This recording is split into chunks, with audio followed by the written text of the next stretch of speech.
Cricket ক্যারিয়ারে খারাপ সময়ের মুখোমুখি অনেকবারই হতে হয়েছে সাকিব আল হাসানকে। কখনো আইসিসি থেকে নিষেধাজ্ঞায় পড়েছেন, কখনো খারাপ ফর্ম কিংবা ভক্তদের সাথে ঝামেলায় জড়িয়ে সমালোচিত হতে হয়েছে। তবে এবারে ঘটনা সবকিছুকে ছাড়িয়ে গেছে। গত 5 আগস্ট ছাত্র জনতার গণ অভ্যুত্থানের মুখে পড়ে প্রধানমন্ত্রীর পদ থেকে পদত্যাগ করে দেশ ছেড়ে পালিয়েছে শেখ হাসিনা।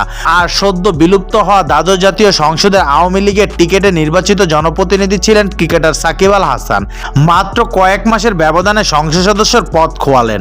কানাডায় খেলতে নেমে চরম লাঞ্ছিতও হয়েছেন। এখন প্রশ্ন উঠছে সাকিবের ক্রিকেট ক্যারিয়ার নিয়ে। কোটা সংস্করণ আন্দোলনে দেশ যখন উত্তাল, একের পর এক তাজা প্রাণ জড়ছিল রাস্তায়।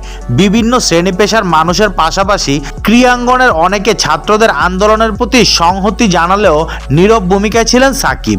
এছাড়া বিদেশে সে সময় তিনি পরিবার নিয়ে দারুণ সময় কাটাচ্ছিলেন। কানাডার ফ্রাঞ্চাইজি লিগের ব্যস্ততার পাশাপাশি পরিবার নিয়ে ঘুরতেও দেখা গেছে তাকে। শুধু তাই নয়, প্রবাসী দর্শকরা আন্দোলনে তার ভূমিকা নিয়ে প্রশ্ন তুলতে তিনি পাল্টা বলেছিলেন, দেশের জন্য আপনি কি করেছেন? দলের পতনের পর আওয়ামী লীগের নেতাকর্মীরা এক প্রকার পালিয়ে বেড়াচ্ছেন। অনেকে দেশের বাইরে চলে গেছেন এবং বাকিরা দেশ ছাড়ার চেষ্টায় আছেন।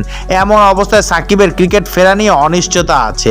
গুঞ্জন আছে এমন পরিস্থিতিতে হয়তো দেশে ফিরবেন না তিনি। সেরকম বাধ্যবাধকতাও নেই অবশ্য, কারণ তিনি এবং তার স্ত্রী সন্তানরা যুক্তরাষ্ট্রের বাসিন্দা। তবে তার ক্রিকেট ক্যারিয়ার চালিয়ে যাওয়া নিয়ে প্রশ্ন উঠেছে।